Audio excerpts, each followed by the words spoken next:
ದಿವಸಗಳ ಹಿಂದೆ ನಾನು ಸಾಮಾಜಿಕ ಮಾಧ್ಯಮದಲ್ಲಿ ಕುಸುಮ ಹನುಮಂತರಾಯಪ್ಪನವರ ಒಂದು ವಿಡಿಯೋನ ನೋಡಿದೆ. ಅವರು ತನ್ನ ಜೊತೆಯಲ್ಲಿ ನಡೆದ ಒಂದು ಘಟನೆ ಬಗ್ಗೆ ವಿವರಿಸಿ ಅವರೊಂದು ಅಭಿಪ್ರಾಯವನ್ನು ನೀಡ್ತಾರೆ. ಆ ವಿಷಯದ ಬಗ್ಗೆ ನಾನೊಂದಷ್ಟು ಬೆಳಕು ಚೆಲ್ಲಕ್ಕೆ ಇಷ್ಟಪಡ್ತೀನಿ. ನಾನೇನ್ ಗಮನಿಸಿದೀನಿ ಅಂತಂದ್ರೆ, ನಮ್ಮ ಸಮಾಜದಲ್ಲಿ ಈ ತರ ವಿಷಯಗಳು ತುಂಬಾ ಹರಿದಾಡುತ್ತೆ.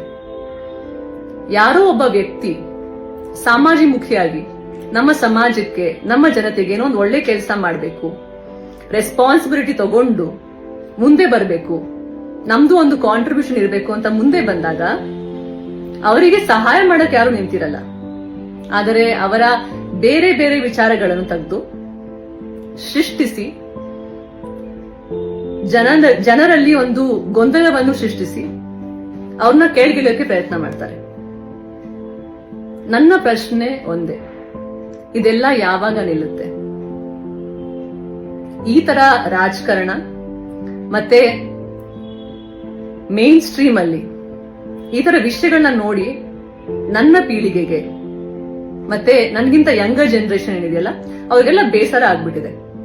ಇವತ್ತು ಎಲ್ಲೋದ್ರೂ ಕರ್ನಾಟಕದ ಬಗ್ಗೆ ಮಾತಾಡಿದಾಗ ಎಲ್ಲಾರು ಈ ರಾಜಕೀಯನ ನೋಡಿ ಒಂದ್ ದೊಡ್ಡ ಪ್ರಶ್ನೆ ಅವ್ರ ಮನಸ್ಸಲ್ಲಿ ಏನಂದ್ರೆ, ನಮ್ ಕರ್ನಾಟಕ ನಿಜವಾಗ್ಲೂ ನಾವು ಹೇಗೆ ನಮ್ಮ ಕನ್ನಡ, ಕರ್ನಾಟಕ, ನಮ್ಮ ಜನರನ್ನ ಹೇಗ್ ಬೆಳೆಸೋದು ಅಂತ.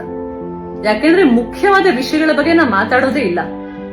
ಸಮಾಜದಲ್ಲಿ ಏನ್ ಸಮಸ್ಯೆಗಳಿದೆ, ನಮ್ಗೆ ಏನ್ ವ್ಯವಸ್ಥೆಗಳನ್ನ ನಾವು ಮಾಡ್ಬೇಕು, ಮುಂದೆ ಹೋಗಿ ನಾವ್ ಹೇಗೆ ಪ್ರಾಬ್ಲಮ್ಸ್ಗೆ ಸೊಲ್ಯೂಷನ್ಸ್ ಕಂಡುಹಿಡಿಬೇಕು. ನಮ್ಮ ಯುವ ಪೀಳಿಗೆಗೆ ಇವತ್ತು ಉದ್ಯೋಗದ ಸಮಸ್ಯೆಗಳಿದೆ, ಅವರಿಗೆ ಮೆಂಟಲ್ ಹೆಲ್ತ್ ಇಶ್ಯೂಸ್ ಇದೆ, ಎಜುಕೇಶನ್ ತುಂಬಾ ಎಕ್ಸ್ಪೆನ್ಸಿವ್ ಆಗೋಗಿದೆ, ಎಷ್ಟೊಂದು ವಿಷಯಗಳಿದೆ. ಆದ್ರೆ ಅದ್ರ ಬಗ್ಗೆ ನಾವೇನು ಚರ್ಚೆ ಮಾಡಲ್ಲ. ನಾವು ಚರ್ಚೆ ಮಾಡೋದು ಒಂದೇ,